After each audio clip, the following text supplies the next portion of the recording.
若尔盖大草原，位于青藏高原东部的四川省阿坝藏族羌族自治州，平均海拔3500米，是中国最美的湿地草原。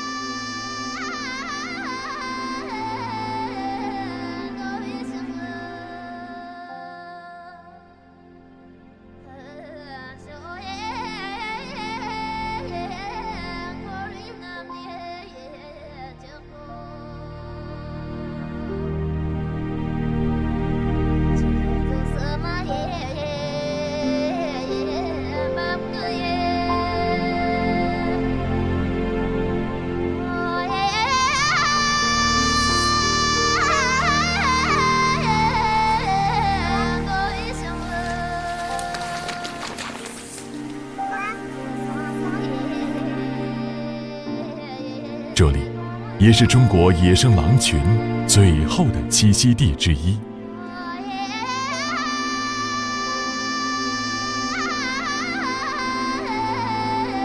随着格林一天天长大，凹长的小手早已不能满足小狼的捕食需求。为了让格林有更多的锻炼机会，他们需要寻找更广阔的猎场。满脑子浪漫幻想的卫一，带着少不经事的小狼，雀跃着投身于草原最美好的季节中。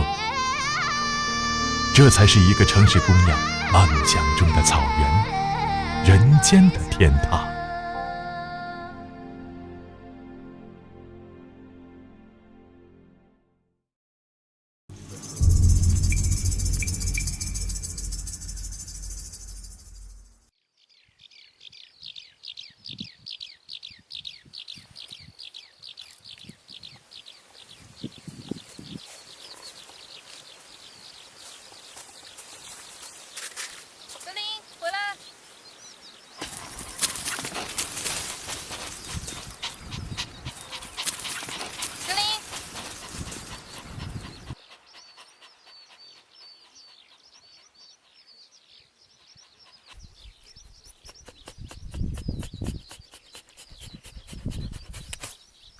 还没兴奋完呢。从现在开始，你要自己喂饱自己了。别搜啦，风干肉是应急的。你口渴，下山就有水泡子了。听话啊。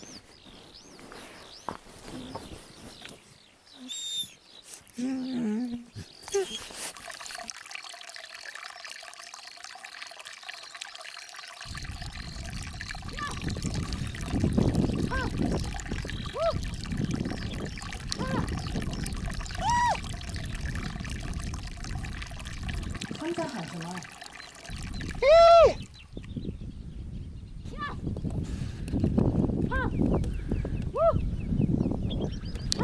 看，天上。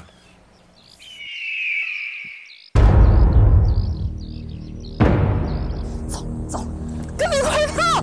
跟你快跑！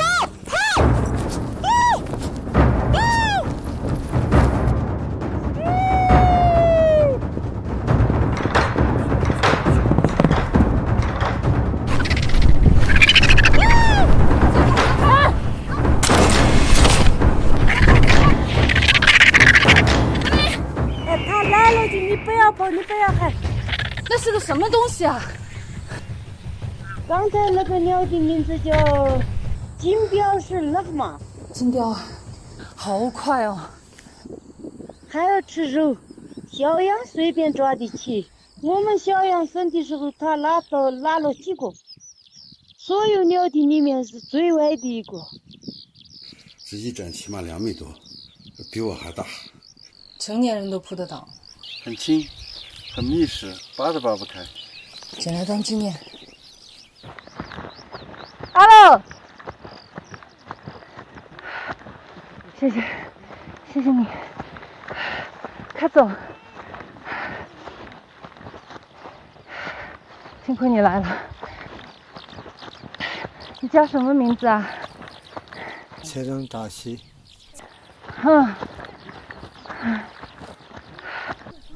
哦，你们从哪里来的？成都。哦，你们这么一只狼，它是跟着我们的，它叫格林。我们一直养大它的，它的父母都被人打死了。那你们好，格林，过来。他那个它不认识，它不过来。狼是有点害怕的。这孩子看见狼、看见金雕，他也不怕，也不哭哈。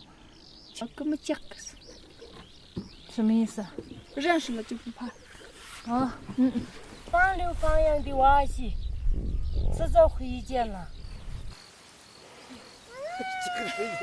差一点下了，这个我们也这不对。对。都能对。什么意思啊？听不懂，没字幕。那么给你们讲。我刚刚看你在牵小孩，小娃娃走路不得行的，小孩也可能被抓走啊。肯定要抓走。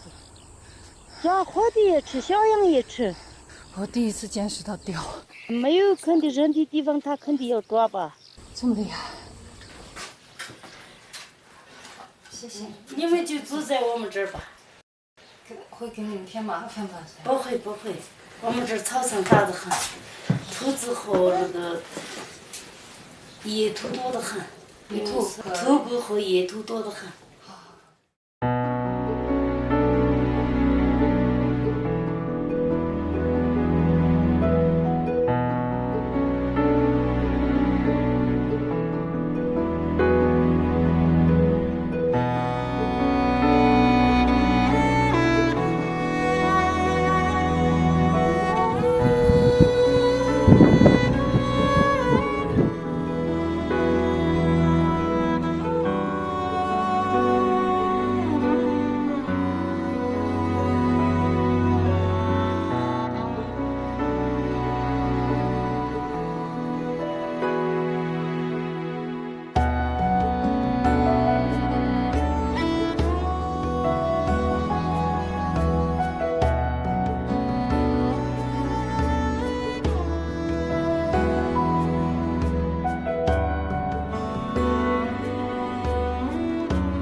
扎西的牧场周围只有少数牧民在这里延续着传统的游牧生活，他们逐水草而居，放牧牦牛和绵羊。在信仰藏传佛教的牧民眼里，众生平等，所有生灵其生命源于草原，消亡后血肉也归还于草原，这是自然的轮回。格林。格林对陌生人有所顾忌，他在小河湾对面选择了一个绝佳的位置，这里既能观望人类的活动，也能和猛犬保持距离。这是大自然教他的入门课，学会敬畏。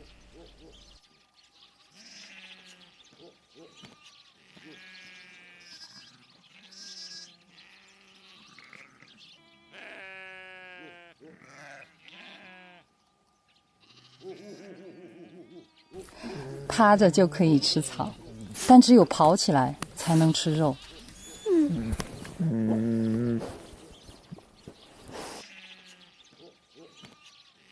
狼的本能告诉他，主菜在召唤他了。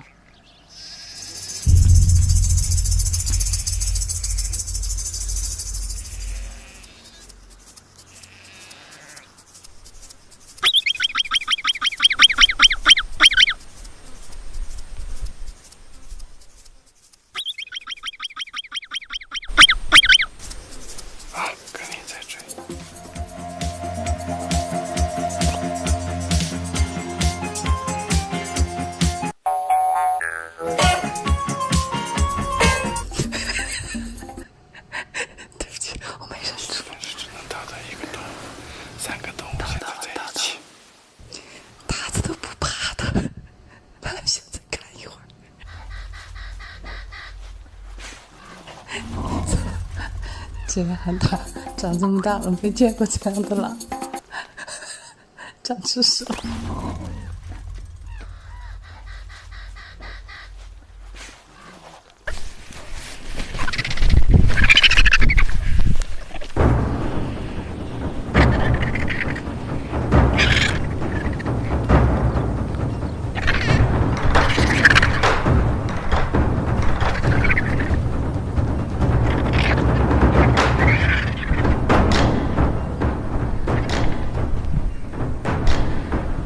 在观察，也在比较。比它小的可以被它吃掉，比它大的可能会吃掉它。吃与被吃就是自然法则，它也只有2种选择，要么成为猎手，要么变成猎物。在野外，狩猎是狼生存的必须。一旦失败，格林只能饿肚子。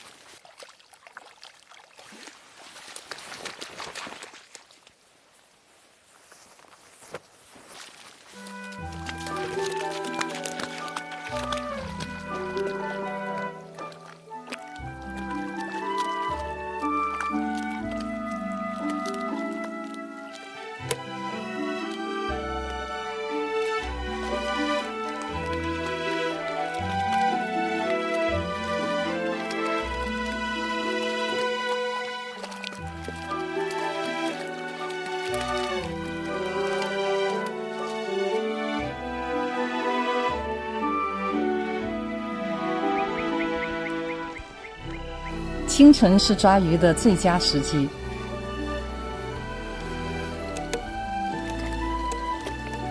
格林发现这时候的鱼几乎冻僵了。吃不完的食物，格林照旧藏起来。但这次，格林把食物藏在了狐狸的领地。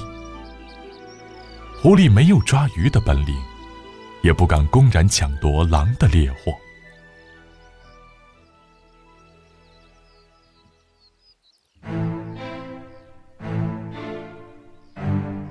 可是到了夜里，狐狸算是找到了机会。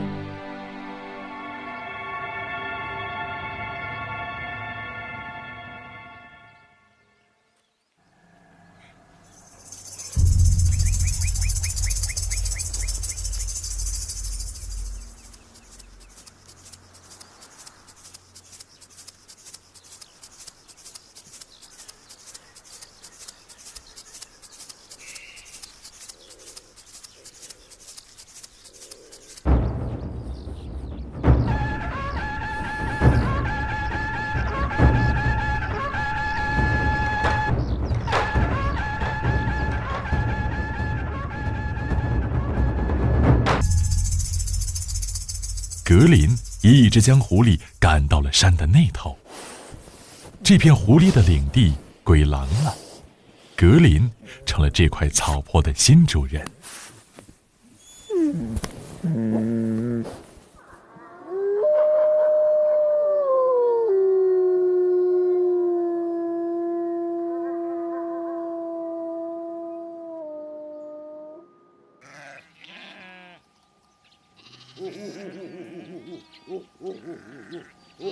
扎西的牧场水草丰茂，但是这一段时间，他为羊的事情特别烦心。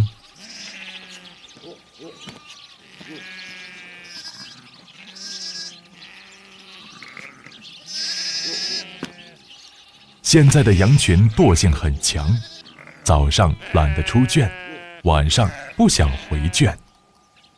白天喜欢懒洋洋地趴在湿地上吃草，夜里窝在羊圈里拉屎撒尿都懒得站起来一下。久而久之，羊蹄开始腐烂。现在狼少了，没有天敌，少了危机感，羊群的惰性更强了。相比过去的几十年，羊的体质越来越弱，病死冻死率非常高。病羊必须隔离在干燥的草场放牧，但扎西家人手不够，唯一便帮忙当上了牧羊女。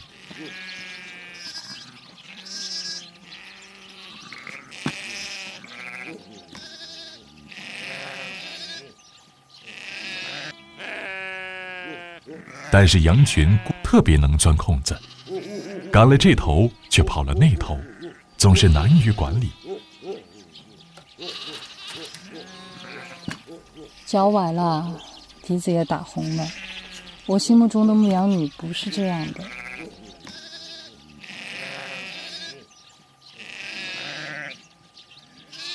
这羊根本不听我的，我赶他们走，他们走；懒洋洋的，不赶他们就根本不走。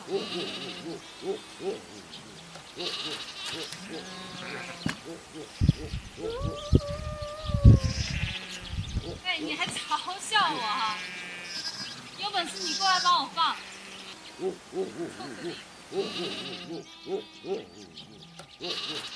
哎，他在干嘛？干嘛？你看他吗？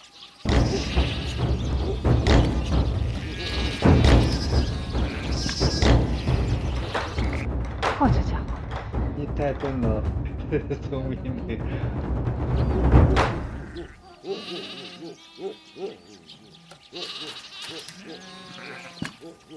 走，再去赶一次，把他们赶回圈去。走吧。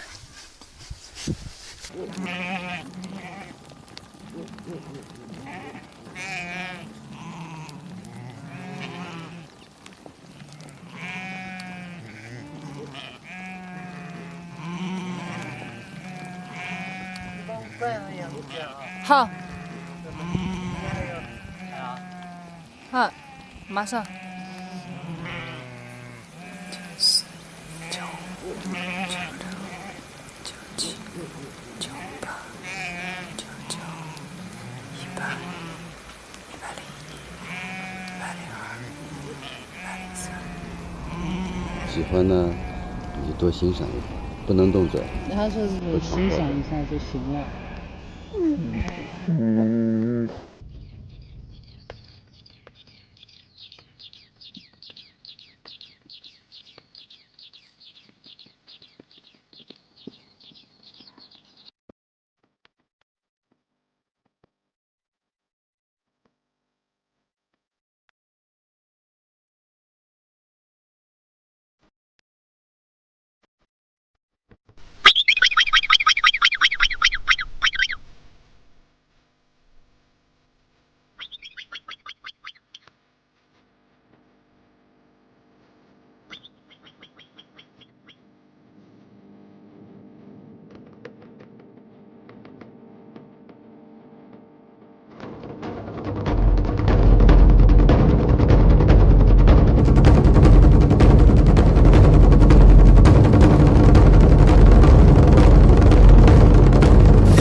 隔壁牧场有一只和格林年龄相仿的小母狗，聪明伶俐，但却并不讨牧场主的喜欢，既不看家，也不防狼，而且还喜欢和狐狸、野狼交朋友，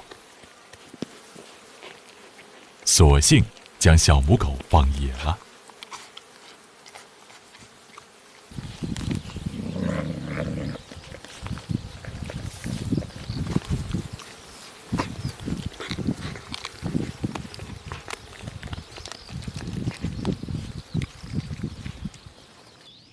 而这只小母狗和格林倒是非常投缘，很快他们成了一对如影随形的小伙伴。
菲林的捕猎技艺越来越好，还意外地收了个徒弟。在这个季节，他逐渐能养活自己了。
哪儿呢？哪儿去了？格林，吃饭了，回家吃饭。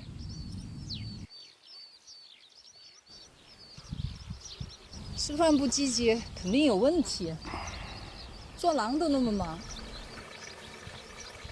你家格林把纱窗往偷走，好多天了，医生要的不知道。什么叫偷啊？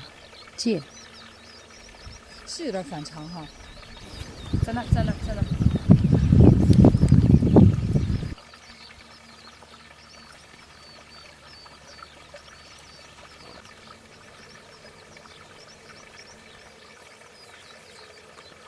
那是不是我们的纱窗网？好像是。过去看看。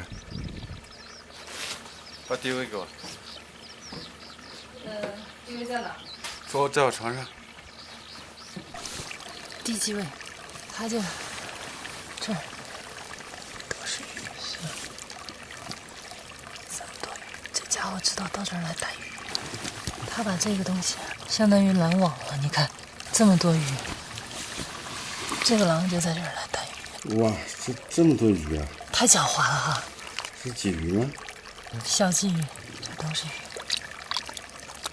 他把这往外头拽。估计大的都被他抓走了。小的他还看不上，所以我说他天到晚喜欢在这儿来。哦，这就是他今天抓出来的吗？这边的鱼大些。是活的。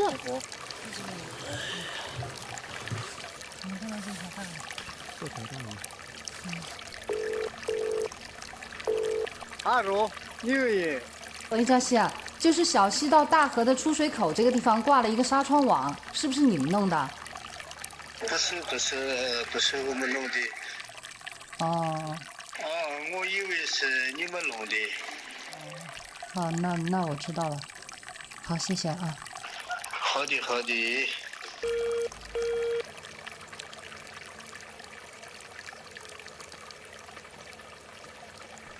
我终于知道那只流浪狗为什么喜欢追随它了。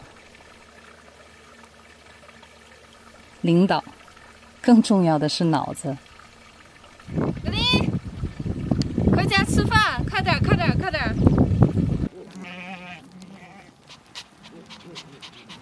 孩子长大了，经常不按点回家，在外面有饭局了。雨季捕鱼可以以逸待劳了，格林有了更多的闲暇时间。每天他填饱了肚子，就回来分担我的工作。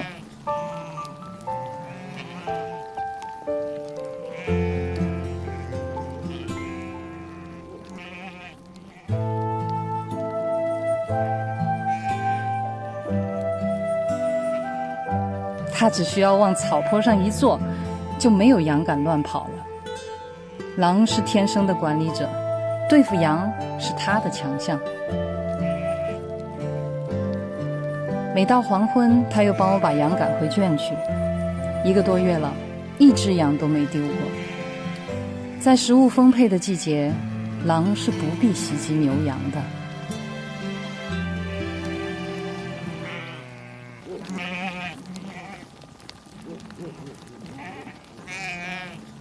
狼来了，羊群有了危机感。为了对付他们久违的天敌，每只羊都发疯似的抓紧吃草，储备体力，唯恐落后成为狼的牺牲品。羊很快都上标了。你们肯定好乖啊！你们飞到这草原上吗？可以。你教他。肯定出来，肯定。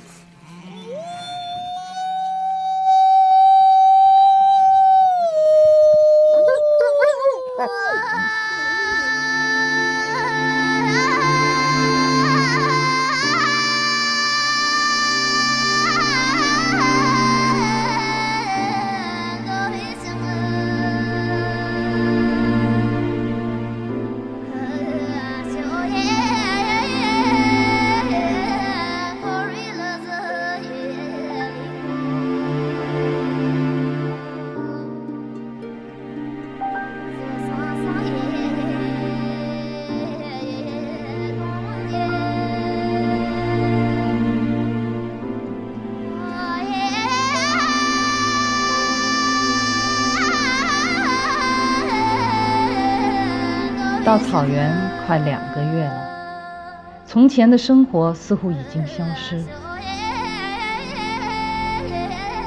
这里的岁月是静止的，我忘了时间，忘了我是谁。在离天最近的草原，做着奔忙的人们都不会去做的事。我的眼里只有他的成长，再给他时间，格林有希望回归原野。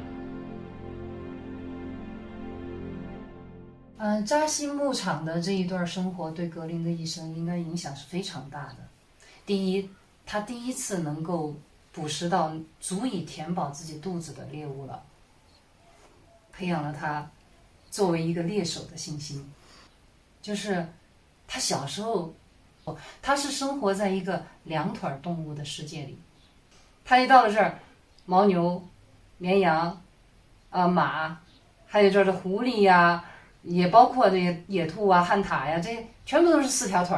他可能从心里面觉得，咦，这个跟我更亲。你看我就是4条腿，我妈只有2条腿，好像我跟他们还更亲一点。然后他是看到什么他学什么，就像一个小孩子一样，他喜欢模仿。当他看到这个马的时候，马正在吃草，他也有模有样的跟马一样，他也在那儿吃草。结果吃了一会儿草以后，这个东西不好吃。这个旱獭的报警的声音一响起的时候，他本能的感觉到滴滴滴滴滴滴滴滴滴滴，哎，这个声音好像在电视里面听到过。然后他本能的就感觉这是他的主菜，本能的就想去追。格林第一次捕猎，他其实是非常的笨的。刚开始的时候，大家都还挺忌讳这个狼的，挺怕这个狼的。但是当这个格林一跑起来了之后，大家才发现，本来以为是个王者，结果是个青蜂。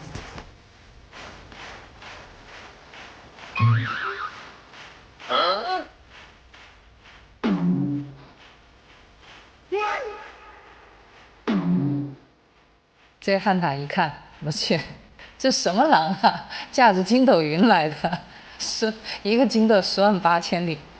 我在摄像机当中看到的格林离旱獭的距离可能只有5-6米了，但是那个旱獭一点都不怕他，还直着身子在那儿，还在看，那獭子都不怕他，他们想再看一会儿。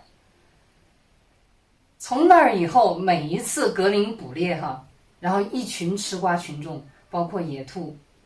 仲文富小枭，还有甚至围栏上的鸟，还有特别是那些旱獭，就坐在那个土包上，一群一群的吃瓜群众就在那儿看热闹，看热闹。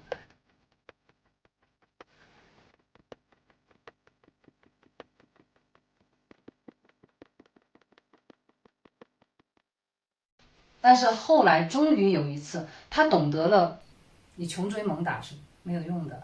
他懂得了先要隐藏，埋伏在草丛里面，等那些野兔玩欢了，对周围放松了警惕以后，或者离他更近了以后，他突然跑出来，他不再长途奔袭，他会搞突袭了。于是呢，他终于逮到了一只野兔。从那儿以后，他对自己的信心暴涨。再以后，在这个扎西的牧场上出现了一只黑色的草原狗。然后这只流浪狗呢，目睹过几次格林的捕猎，他觉得格林是实力派。然后他那个狗当时心里可能想的，跟着狼有肉吃，但是我们都觉得那是一只小狼，它自己能填饱自己的肚子都不错了。但是呢，这只狗就是看好它，就是追随它。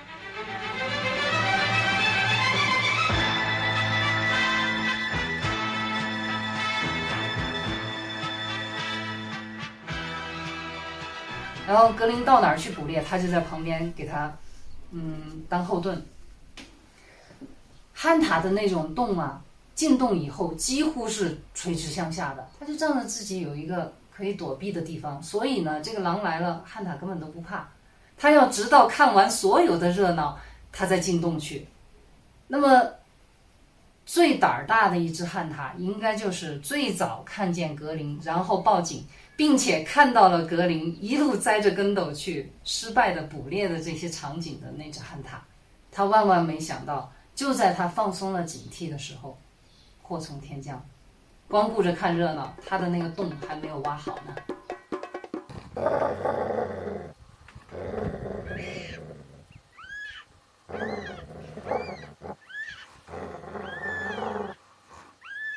我觉得扎西牧场是格林在草原生活的第2个台阶，第1个台阶是獒场，对他的一种群体意识是在獒场建立的，然后在扎西牧场是一种生存意识，生存就是一种学习，学习也是生存。所以我跟格林都是在扎西牧场奠定了一个在草原生存的基础。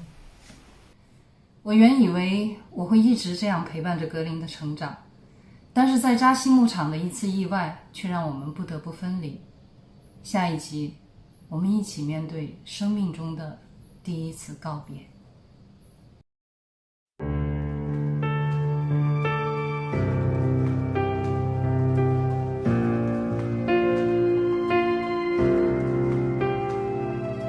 有人终将离开，雪花终将覆盖，遇见的那刻也是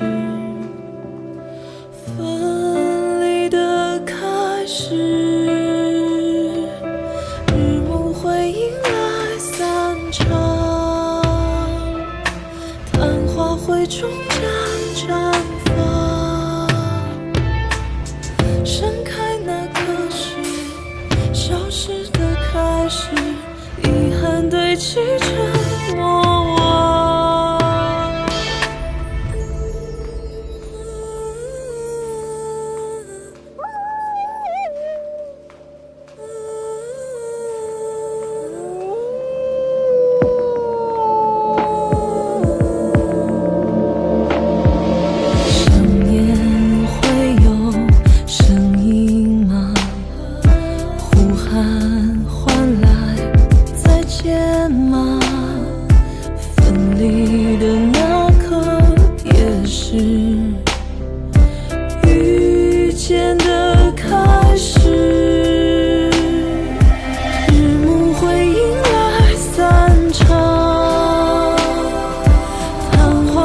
中间